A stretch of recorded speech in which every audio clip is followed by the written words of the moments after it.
we're discussing yearbook.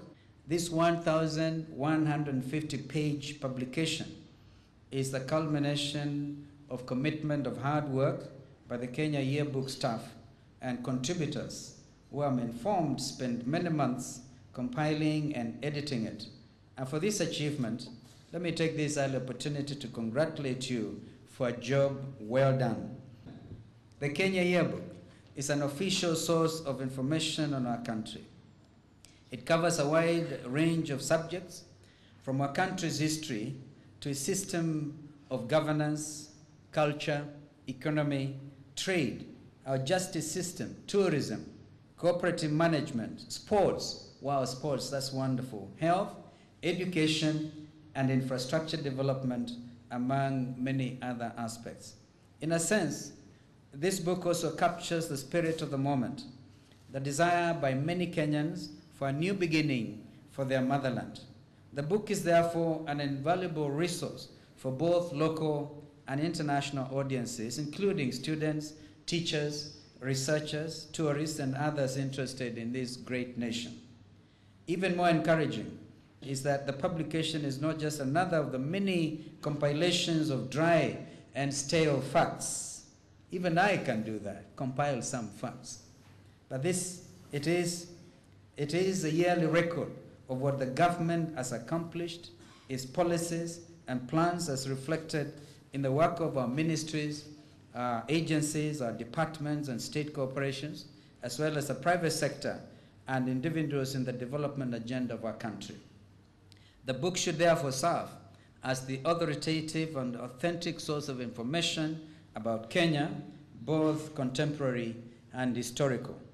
Ladies and gentlemen, the hallowed place that books occupy in knowledge diffusion and transfer cannot be gainsaid, considering that books are information, and information is what moves the world in this current information-driven society.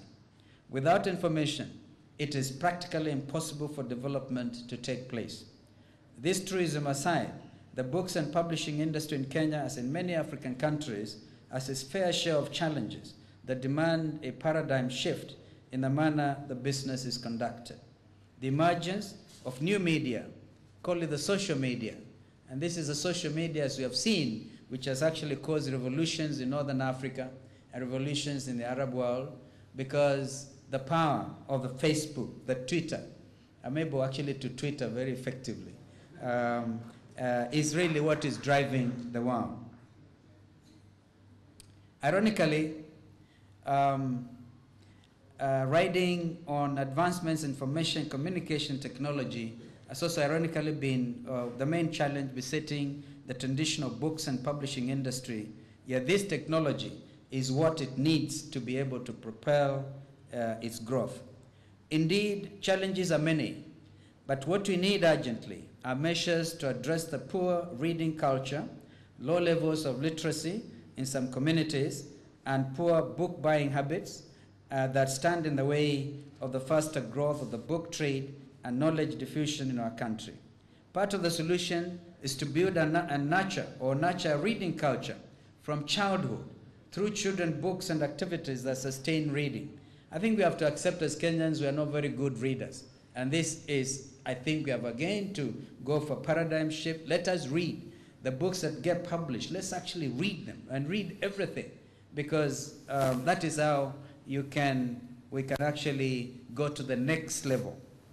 The other is for stakeholders in the book chain to embrace technology to keep pace with the modern world by going digital and indeed trading in the virtual space through the World Wide Web, where physical books as we know them do not actually really exist. Virtual book trade is a common practice among publishers in the West, with some of the best known companies being Amazon.com, Barnes & Noble, eBay, Blackwell's, and Waterstones.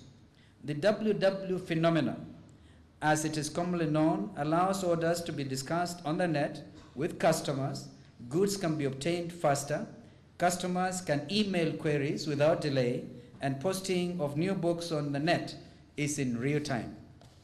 Similarly, electronic books or e-books can be read digitally on a computer screen thereby making access to books easier regardless of one's location and time, reducing demand for physical storage space, easing production and distribution costs, lowering unit prices, and providing up-to-date versions and revised editions of books.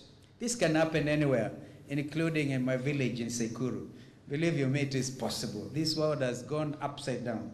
For us in Kenya, the government has rolled out an elaborate fiber optic infrastructure upon which e-commerce activities such as the ones I have referred to can be undertaken.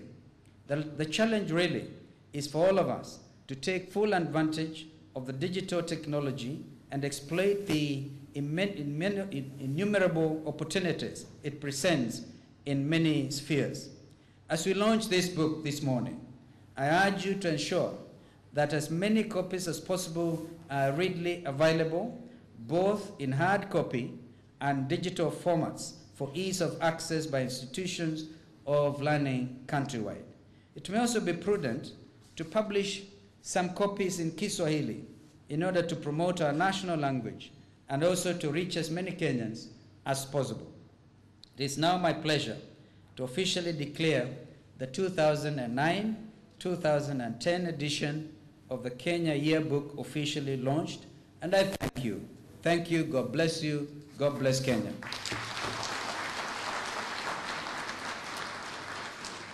Now launching the annual Yearbook 2010. Makofi!